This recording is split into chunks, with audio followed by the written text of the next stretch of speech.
حضرت صلی اللہ علیہ وآلہ وسلم پر وحی کا ابتدائی دور اچھے سچے پاکیزہ خوابوں سے شروع ہوا۔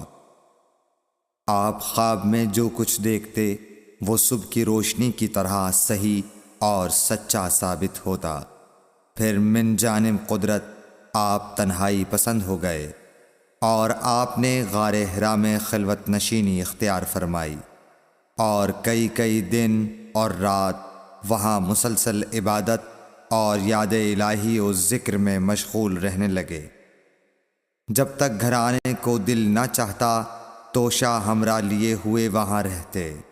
توشہ ختم ہونے پر ہی اہلیہ محترمہ حضرت خدیجہ رضی اللہ تعالی عنہا کے پاس تشریف لاتے اور کچھ توشہ ہمراہ لے کر پھر وہاں جا کر خلوت گزین ہو جاتے۔ یہی طریقہ جاری رہا یہاں تک کہ آپ پر حق منکشف ہو گیا اور آپ غار حرا ہی میں قیام پذیر تھے کہ اچانک حضرت جبرائیل علیہ السلام آپ کے پاس حاضر ہوئے اور کہنے لگے کہ اے محمد پڑھو۔ آپ فرماتے ہیں کہ میں نے کہا کہ میں پڑھنا نہیں جانتا۔ آپ صلی اللہ علیہ وسلم فرماتے ہیں کہ فرشتے نے مجھے پکڑ کر اتنے زور سے بھینچا کہ میری طاقت جواب دے گئی۔ پھر مجھے چھوڑ کر کہا پڑھو۔ میں نے پھر وہی جواب دیا کہ میں پڑھا ہوا نہیں ہوں۔ اس فرشتے نے مجھ کو نہایت ہی زور سے بھینچا کہ مجھ کو سخت تکلیف محسوس ہوئی۔ پھر اس نے کہا کہ پڑھ۔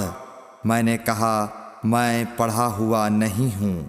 فرشتے نے تیسری بار مجھ کو پکڑا اور تیسری مرتبہ پھر مجھ کو بھینچا۔ پھر مجھے چھوڑ دیا اور کہنے لگا کہ پڑھو اپنے رب کے نام کی مدد سے جس نے پیدا کیا اور انسان کو خون کی پھٹکی سے بنایا۔ پڑھو اور آپ کا رب بہت ہی مہربانیاں کرنے والا ہے۔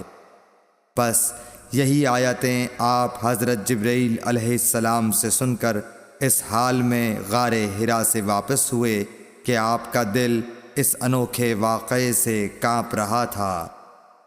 آپ حضرت خدیجہ کے ہاں تشریف لائے اور فرمایا کہ مجھے کمبل اوڑھا دو، مجھے کمبل اوڑھا دو۔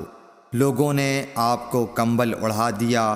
جب آپ کا ڈر جاتا رہا تو آپ نے اپنی زوجہ محترمہ حضرت خدیجہ رضی اللہ تعالی عنہا کو تفصیل کے ساتھ یہ واقعہ سنایا اور فرمانے لگے کہ مجھ کو اب اپنی جان کا خوف ہو گیا ہے۔ آپ کی اہلیہ محترمہ حضرت خدیجہ رضی اللہ تعالی عنہا نے آپ کی ڈھارس بندھائی اور کہا کہ آپ کا خیال صحیح نہیں ہے۔ اللہ کی قسم آپ کو اللہ کبھی رسوا نہیں کرے گا۔ آپ تو اخلاق فاضلہ کے مالک ہیں۔ آپ تو کنبہ پرور ہیں، بے کسوں کا بوجھ اپنے سر پر رکھتے ہیں، مفلسوں کے لیے آپ کماتے ہیں، مہمان نوازی میں آپ بے مثال ہیں اور مشکل وقت میں آپ امر حق کا ساتھ دیتے ہیں۔ ایسے اوصاف حسنہ والا انسان یوں بے وقت ذلت و خواری کی موت نہیں پا سکتا۔ پھر مزید تسلی کے لیے حضرت خدیجہ رضی اللہ تعالی عنہا آپ کو ورقہ بن نوفل کے پاس لے گئیں جو ان کے چچا زاد بھائی تھے اور زمانہ جاہلیت میں نصرانی مذہب اختیار کر چکے تھے اور عبرانی زبان کے کاتب تھے۔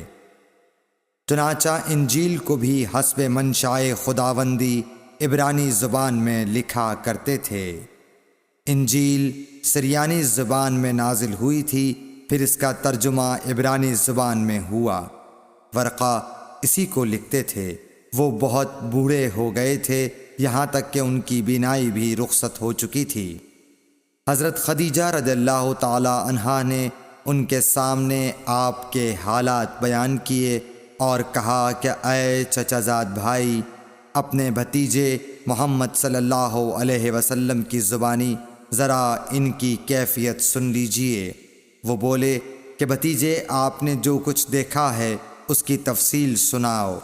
چنانچہ آپ صلی اللہ علیہ وآلہ وسلم نے از اول تا آخر پورا واقعہ سنایا، جسے سن کر ورقہ بے اختیار ہو کر بول اٹھے کہ یہ تو وہی ناموس معزز رازدان فرشتہ ہے جسے اللہ نے حضرت موسیٰ علیہ السلام پر وحی دے کر بھیجا تھا۔ کاش میں آپ کے اس عہد نبوت کے شروع ہونے پر جواں عمر ہوتا، کاش میں اس وقت تک زندہ رہتا جب کہ آپ کی قوم آپ کو اس شہر سے نکال دے گی۔ رسول کریم صلی اللہ علیہ وآلہ وسلم نے یہ سن کر تعجب سے پوچھا کہ کیا وہ لوگ مجھ کو نکال دیں گے، حالانکہ میں تو ان میں صادق و امین و مقبول ہوں۔ ورقہ بولا، ہاں یہ سب کچھ سچ ہے، مگر جو شخص بھی آپ کی طرح امر حق لے کر آیا لوگ اس کے دشمن ہی ہو گئے ہیں۔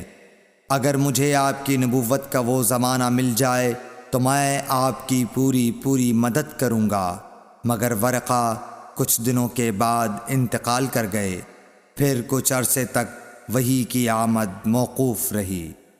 صحیح بخاری حدیث نمبر 3۔